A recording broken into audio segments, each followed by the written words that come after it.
for life together. You might be online, but we are here on site at Green Acres Baptist Church, and we would love to welcome you joining us today. They're clapping for you, so I'm thrilled to introduce to you our speaker today. Her name is Kristen Clifton. She is married to Mark, I think, for some 14 years. They have 4 kiddos, and she is a homeschool mom. And so the Lord has been stirring in her heart this desire and this passion for digging out in His Word. And my mentor for many years has said to me, the best teacher is a good student. Don't set out to be a good teacher. Set out to be a good student. And that will make you a good teacher. And so I appreciate her letting me speak into her life and her willingness to obey and step out in faith and teach a lesson to us today at Life Together. Would you please make welcome Kristen Clifton?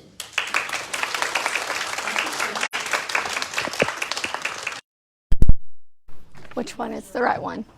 Maybe. Yes, it's green. There we go. Okay. All right. Hi, everyone. How are y'all? Good. I am here, a little bit nervous, but that's okay. Thank you so much, Debbie, for your kind words. Yes, my name is Kristen, and I've been married to Mark for 13 years. She gave us one extra one, but it feels like 14 or 25 or however many you want it to feel like.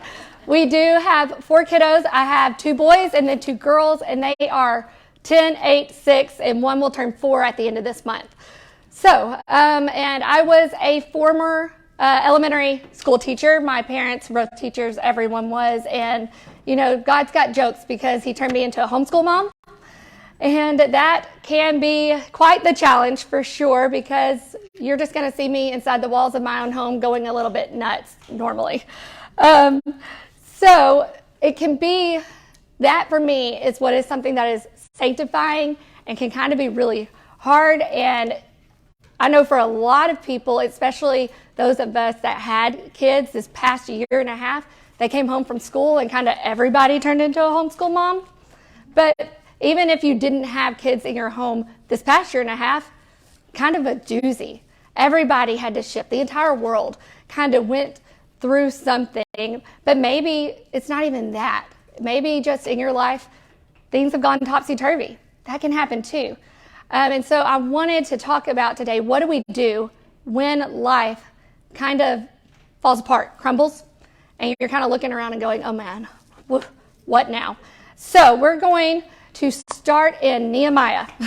And when Debbie asked me to speak and was asking me what I was learning about, God had really been working in my life through the life of Joseph. I had just finished reading about him. VBS was about Joseph. Then we finished VBS and I taught 4th grade Sunday school and that was about Joseph. So I was so sure I was going to come in here today teaching about Joseph.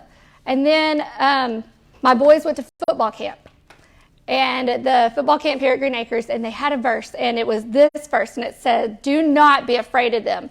Remember the Lord who is great and awesome, and fight for your brothers, your sons, your daughters, your wives, and your homes. And man, I was like, that's awesome. What a great verse for football camp, but also what a great verse. I want to go back and reread Nehemiah. I had done a children's choir play. I knew the story, but it had been a really long time since I had actually read through what happened. And so I started reading and started studying and came back to Debbie and said, I think I want to talk about Nehemiah. Though I did email her this morning and say, this is the last time I do an Old Testament because this is sometimes a little bit hard to condense it, but it was so good. So we're going to be in Nehemiah and we're going to be reading a few verses today. I'm going to have to summarize some parts, but the story is amazing. So I challenge you, if you haven't read it in a while, go do that. Before we can begin, we're going to have just a little bit of historical context. Nehemiah is the last of the Old Testament historical books, and it records the 3rd return of the captives of Jerusalem that were living in exile. So the book of Daniel, the Babylonians come and they defeat Jerusalem and they take them all into captivity. These are the people that are now returning, and Nehemiah is going to be leading the 3rd wave. And what is kind of different about Nehemiah is that he is just a regular person. He's a layman. He's not a priest. He's not a prince. He's not a politician. He is just someone who is doing what God has called him to do, and that's it. And I thought that was really neat. And there's the big theme of this book is that Nehemiah, he wants to rebuild the wall that is supposed to be around Jerusalem, but it's been destroyed. and how God's sovereignty and how he uses him through that. So let's start off in chapter 1. And I'm going to probably butcher a lot of these names, so bear with me. So let's start there. We're going to see how Nehemiah has faithfulness in his journey, and we're going to start out with faithfulness in brokenness. It says in chapter 1, verse 1, the words of Nehemiah, the son of Hakkalah. Now it happened in the month of Kislev, in the 20th year, as I was in Susa at the citadel, that Hananiah, one of my brothers, came with certain men from Judah. And I asked them concerning the Jews who escaped, who had survived the exile, and concerning Jerusalem. And they said to me, the remnant there in the province who had survived the exile is in great trouble and shame. The wall of Jerusalem is broken down, and its gates are destroyed by fire. So I want to stop right there and maybe get a little bit interactive here. Why do you think the walls were important? Back in biblical times, we don't really have walls that surround our cities today, but that back then they did, and there were a few reasons for that. So I was going to ask why y'all thought that would be. Yes, ma'am. Keep out invaders. Yeah, protection. Definitely for protection, to keep out invaders. Why else? To keep the teenagers at home. Amen to that. Yes. Hey, I've got an almost 11-year-old, and I am wondering if I don't need to put a little hedge of protection around my own house.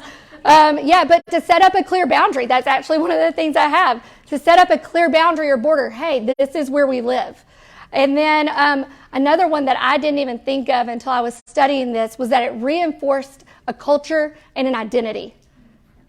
Okay, so if your walls are broken down, like these people's were, invaders can come in, people who are not the Jewish people, the chosen people of God, could come in and live, and then it gets all muddled. All right, so those are the three things that a wall kind of did, among others. So let's see what happens when Nehemiah hears that this wall has been destroyed. Verse 4, as soon as I heard these words, I sat down and wept and mourned for days. We're going to stop right there. So Nehemiah had been in exile his entire life. I believe there were about 100 years between Babylon overtaking Jerusalem and them going back. So Nehemiah grew up not in Jerusalem, not with the traditions of the Jewish people in their own city, but in exile, in a place that was foreign. And yet this still shook him to his core. It still affected him. He wept and he cried because of how the news made him feel. So that's going to be your first blank. Nehemiah sat down and wept. He paused. And in the Jewish culture, sitting down was a sign of significant mourning. It really made him so very upset. And so I wanted to put a question to you underneath that. It says, when's the last time you were broken? When's the last time you were broken? Maybe over the sin in your life, the sin and that you're seeing in the world around you. You're looking around and going, oh man, this is hard. Or maybe you're just going through a really tough season. We've all been there. I have. It's okay to sit down, to take a minute, and to weep and to mourn. I had a friend once tell me whenever I was going through a really tough time in my life, she goes, it's okay to feel the way you're feeling. It's okay. You just can't stay there. And I love that because we see that's what Nehemiah did, because if you continue on in verse 4, it said, and I continued fasting and praying before the God of heaven. So that's going to be your next two blanks. Nehemiah continued fasting and praying. And the word continued there really stuck out to me because in my mind that alluded to the fact that it was something he was already doing. This wasn't a new thing. This, especially as an exile, I thought that was so amazing, is that he still had these traditions of the Jewish people. It made me really admire his mom, honestly. As a mom myself that's raising up these kids, he was trained and he followed through. And so these were spiritual disciplines that were a part of his life. And we're going to see how these just really come into effect later on. And then one thing in there, Nehemiah after this prays this beautiful prayer. And for the sake of time, I can't read it, but it could be an entire lesson in and of itself. My husband and I, I was telling this to him, and he was like, okay, we got to cut something out. So I was like, okay, well, so I challenge you, go home and read it. because it's gorgeous and it's such a model of how to pray. But in that prayer, he asked to be sent to do the work that God had for him, and he asked to be sent to rebuild the wall of Jerusalem. All right, and so throughout this story, we're going to see two main things, and these are going to be your next 2 points, that Nehemiah was two things. He was a man of prayer, and he was a man of action. And the one almost always, if not always, preceded the other.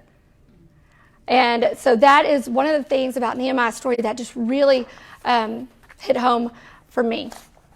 Okay, so we're going to move on to faithfulness in action. Okay, that we're going to go on into chapter 2. At the end of chapter 1, it tells us this sentence. Now, I was cupbearer to the king. And then we move it into chapter 2. If you don't know already, a cupbearer was a servant of the king, and his job was to taste the food and the drink before it was handed to the king. For a couple of reasons. Quality control. You want to give the king the good stuff. And to make sure nobody was trying to poison him. So his job was very dangerous in and of itself, because the king knew if Nehemiah got sick or if he killed over and died, I'm not going to eat that.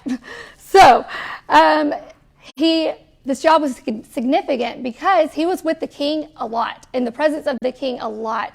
And in those days, you kind of had to request to be there, and the king could just kill you just because he didn't like the way you looked that day. I mean, it was really kind of a dangerous job, but God is going to use him right where he is and use the sphere of influence that he has to get his work done. So let's read chapter 2, verses 1 through 3. In the month of Nisan, in the 20th year of King Artaxerxes, when wine was before him, I took up the wine and I gave it to the king. Now I had not been sad in his presence. And the king said to me, "Why is your face sad? Seeing you are not sick, this is nothing but sadness of heart."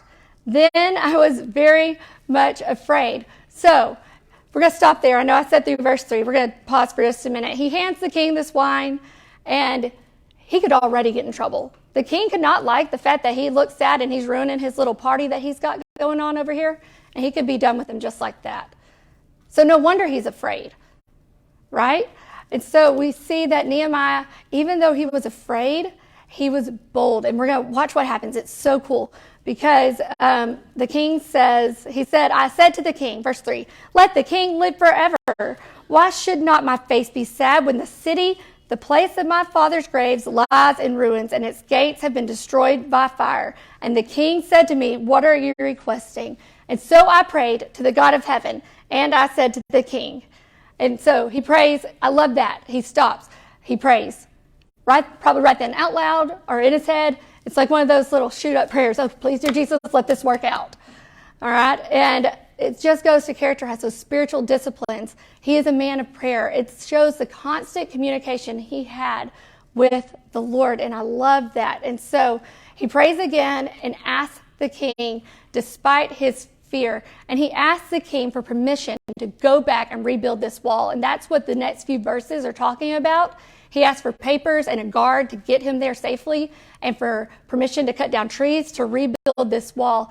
And whenever I was studying this today, one of the things I also found so neat is that, remember, this is the third wave of exiles, so 2 others have gone before. The first one rebuilt the temple, and I believe started on the wall, and then the second wave also started to try to rebuild the wall. But the people there didn't like it. And so they asked this king, the king that he's serving, to make a decree for it to stop, and then they destroyed it again. And so not only is Nehemiah asking for this king to give permission to go rebuild a city that he's not even a part of, but he's asking him to reverse a decision he's already made. And that's scary. That took a lot of guts and boldness. But what I saw from that is that Nehemiah had faithfulness to know that his God, the God of heaven, was bigger than any other earthly king. And he had the sovereignty, and God had called him to do this already. So he had already given him the victory. And we see that in verse 8. At the bottom it says, "And the king granted me what I asked for the good hand of my God was upon me." And I love that. It is nothing Nehemiah did.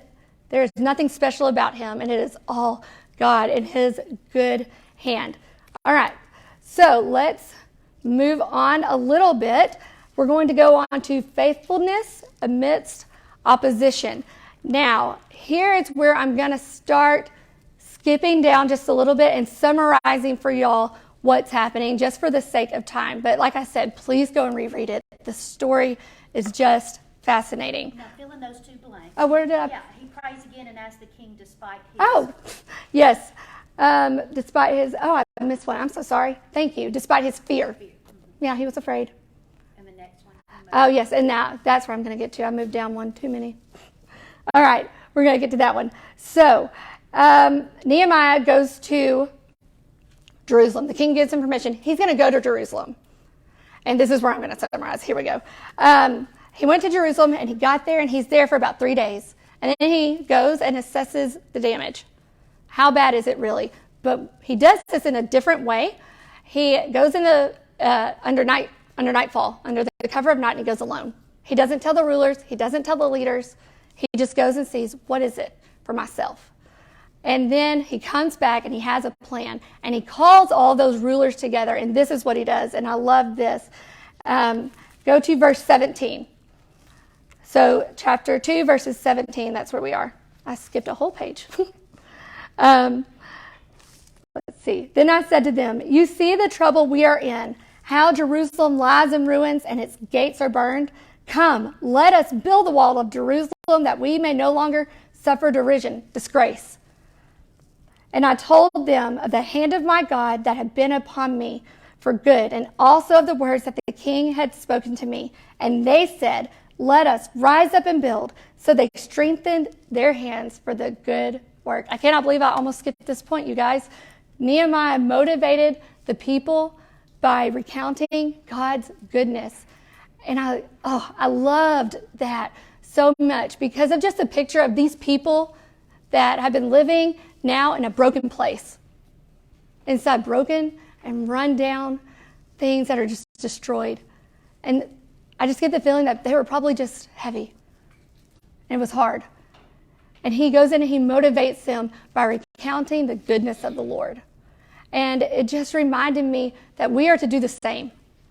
We are to do the same. When you look around and you see the devastation that's in your own lives, or maybe it's not even that, maybe it's current events, or maybe it's what's happening in your family or your church or wherever you might be, preach the gospel to yourself. Recount the goodness of the Lord and motivate others to do the same.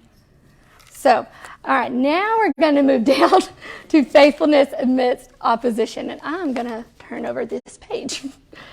So, right off the bat, we see that Nehemiah faces some opposition. He faces people that do not want this to happen. Let's go to verse 19. Got 3 amigos, and they are not great guys. But when Sanballat the Horonite, Tobiah the Ammonite servant, and Geshem the Arab heard of them rebuilding the wall, they jeered at us and despised us and said, what is this thing that you are doing? Are you rebelling against the king? And so a few things I wanted you to take away is, number one, just because there's opposition doesn't mean that what you're doing is wrong. If that's the case, Paul would have never been shipwrecked. Job would have never suffered. So just because you face opposition doesn't necessarily mean what you're doing is wrong. And that is where the spiritual disciplines that Nehemiah had beforehand, that's how he knew what he was doing was what God had called him to do, despite the opposition, is that he was in constant communication with God. Okay? Whenever you undertake any work of the Lord, you can expect opposition. You know, Satan is not going to like it. He doesn't want the kingdom of God to advance. So just because there is opposition doesn't mean what you're doing is wrong. And then also, number 2, there is an enemy today. And the Bible tells us in 1 Peter 5:8 that he is prowling around like a lion, waiting to devour us. But sometimes he doesn't come out guns a-blazing, claws out. He'll come subtly, kind of like these guys did. They started just kind of jeering at him, laughing. You think y'all are going to rebuild that wall. That's so cute. Okay? Satan can do that too. If we don't watch out, the enemy is often subtle. It's the tactic as old as time. We see it in the Garden of Eden. Are you sure God said? It's subtle. It's subtle. So be alert and be ready. All right, we're going to move on to faithfulness in work, and we're going to talk about chapter 3. I'm not actually going to read anything from chapter 3. I'm just going to summarize it for you, because basically what chapter 3 is a summary of chapters 4 through 7. And it tells how they built the wall, the plan that Nehemiah had, and his plan was so neat. So here is what is going on in chapter 3. What you need to know is that his plan was to take groups of people, and he put them in the places where they were from, their homes, and said, you're in charge of this section. So the priests were in charge of the sheep gate, and that sheep gate, oh, it was so neat. This whole section, if you can find a commentary on it, just to see, okay, this gate meant this, and this gate meant that. But this sheep gate faced Bethlehem, and if you didn't know that Bethlehem is where they grew Passover lambs. They bred and grew Passover lambs so that when it was time for Passover, they could come through the sheep's gate and get to the temple of Jerusalem. It's also where Jesus entered Jerusalem, guys. I mean, it was, I was like, got chill bumps reading it kind of deal. And so he put the priests there and their families there. The people of Jericho, he put them by Jericho and all around Jerusalem. That's how he had these people stationed. And one commentary I read made it so clear. He said, that, it must have been so much easier to fight if you knew that the people you're fighting for are right there with you. You're not over here fighting in Jericho worried that your home's getting destroyed and your family's getting taken. You can fight with more gusto. He put the people where they were invested.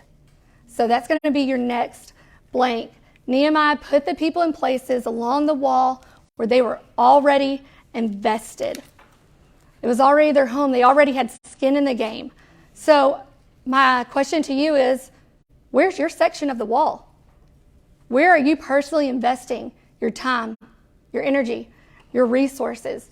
And if you are attending Green Acres in a church this size, and you're only going to large worship time, it can feel daunting.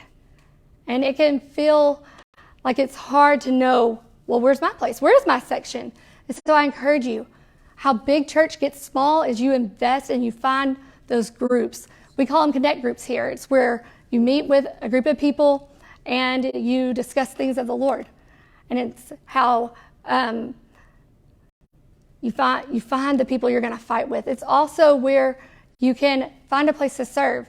I help with 4th grade Sunday school. So, man, don't mess with my 4th graders. Okay, don't mess with the kids. I'm invested there. I go there every week and I say, how's your week at school? What have y'all been doing? I'm invested. Where's your section of the wall? How can big church get small? And then the other thing I want you to notice is that he put families there. He had priests rebuilding the sheep gate. He did not have experts doing this. Not even a little bit. So if you're scared to get involved because you don't have all the answers, well, there's a reason I'm up here. Because I don't have all the answers. I am not qualified. I'm not. But the Lord is good. God can use anybody, and that's going to be your next blank. God can use anybody. It's like the story of Balaam. If God can use a donkey, he can certainly use you. The talking donkey. God can use anybody. These people weren't experts. In fact, in one section of chapter 3, it says that they got their daughters to help, and that culturally you just didn't do. So God can use anybody. He can use you. All right, so let's move on to faithfulness in the battle. We're going to be in chapter 4, and we are going to read stuff out of chapter 4, so you can go ahead and turn there if you would like. And this is where it gets so good. We see the three amigos, the villains. They appear right off the bat in Nehemiah chapter 4. And so let's see here. Verse 1. When Sanballat heard that they were building the wall, he was angry and greatly enraged, and he jeered at the Jews. And he said in the presence of his brothers and of the army of Samaria, "What are these feeble Jews doing? Will they restore it for themselves? Will they sacrifice? Will they finish up in a day? Will they revive the stones out of the heaps of rubbish and the burned ones at that? And then if you don't think the Bible has a sense of humor, just wait. Then Tobiah the Ammonite was beside him, and he said, yes, what they are building, if a fox goes up on it, he will break down their stone wall. And so they're just ridiculing them. They are not being nice at all. They're being big meanies, is what we'd say in my house, just being a big old meanie. They move from just laughing at them, mocking at them, to ridiculing them. They escalate. So the enemy will do the same thing. If the first tactic doesn't work, he's going to escalate. He's going to escalate. Adversity is expected. Opposition is expected. And it can come from the outside. That's your next blank. It for sure is going to come from the outside. You expect it to come there for people that don't understand what's going on and what you're doing. But also beware. Let's look in verse 10. Let's see what happened. It said, in Judah it was said, the strength of those who bear the burdens is failing. There's too much rubble. By ourselves we will not be able to rebuild the wall. These are the Jewish people now talking. They heard what these guys were saying. It probably echoed what they were already thinking in their heads, and they started to despair. So look out, because opposition and adversity can come from the inside your own wall, inside doing what you know is right, and the people that you have helping you. And that's hard. That's really hard. It's hard to pick yourself up by your bootstraps. It's hard to motivate people. And then let's move on to verse 13. What happened after that was that the Jews ran to Nehemiah, and they said, you've got to help us. You've got to help us. Come back. You've got to help us. Because the enemies saw that they were despairing. In verse 11, they saw that they were despairing, and they said, we got them. We'll attack them. We'll cause confusion. We got them. We're going to defeat them, and we're going to stop the wall being built. So in verse 13, let's see what he does. So in the lowest parts of the space behind the wall and in the open places, I stationed the people by their clans with their swords, their spears, and their bows. And so the next blank is the enemy is going to go for the low and the open places of our lives. He will. What places do you have that are just those one? They're the trigger spots where he knows he can get you. Right? We all have them. We all have them. What did Nehemiah do? He fortified those places first. He put people there first. He put the clans there first. Goes back again to big church becoming small. Do you have a group that when you have a low place, you can say, pray for me. Please pray for me. I'm going through this or that, and that can stand in the gap for you.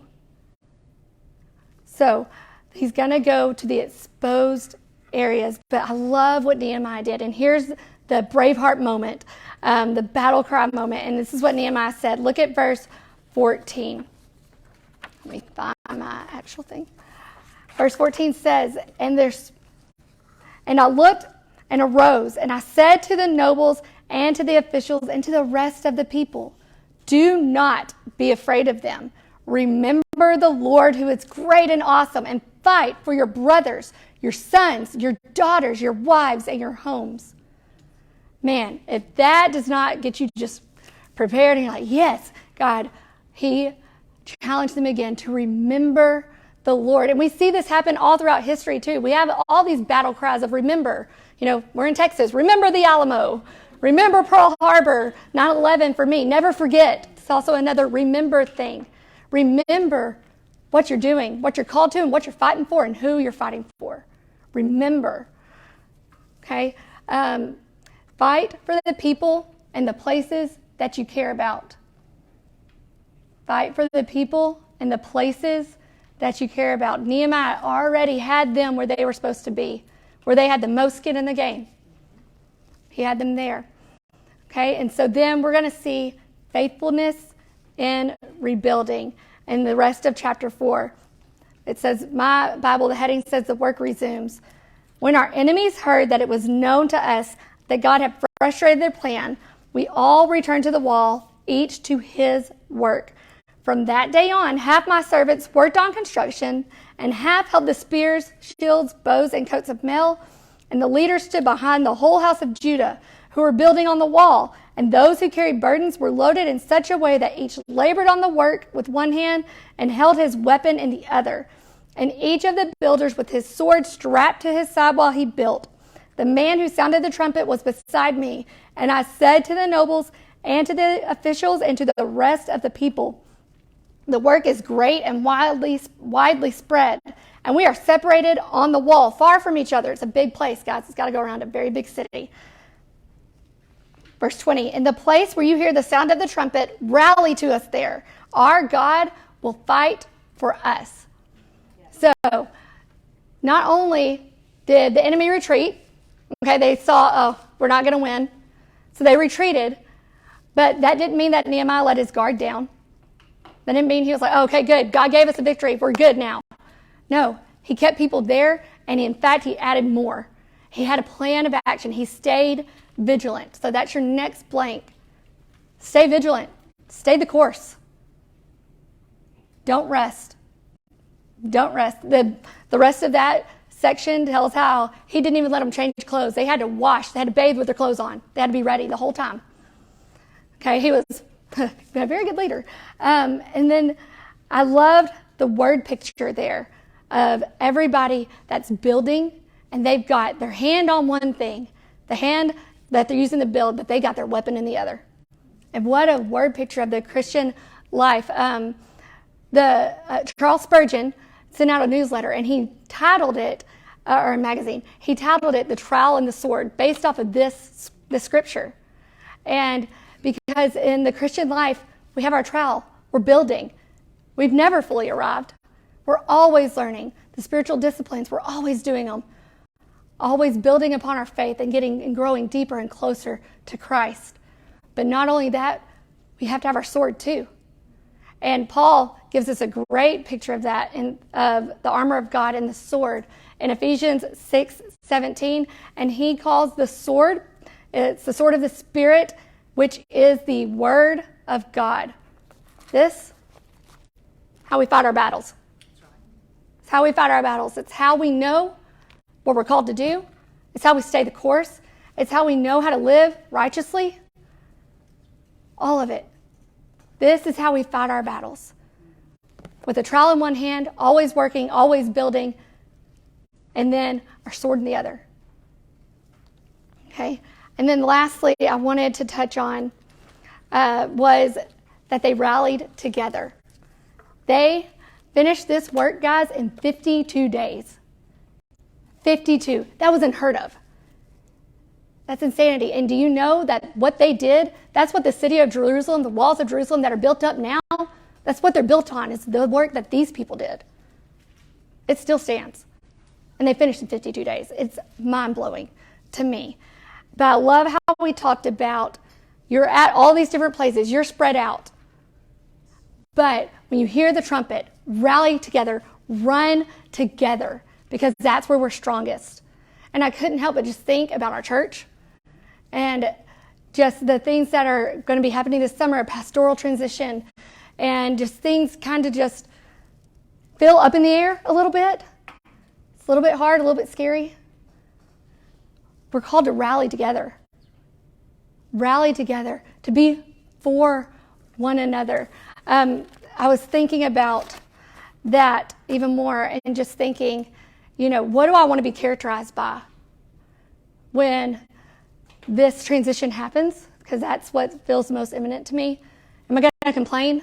Am I going to be the Sanballat and the Tobiah and everybody else? Am I going to laugh, jeer, make fun? Or do I want to be found faithful? Do I want to be found faithful like Nehemiah, recounting the goodness of the Lord? Which one? And I'm praying and I hope that my heart is turned towards the latter. Thank y'all so much for letting me come and fumble through this today. I so appreciate y'all. Y'all are so wonderful.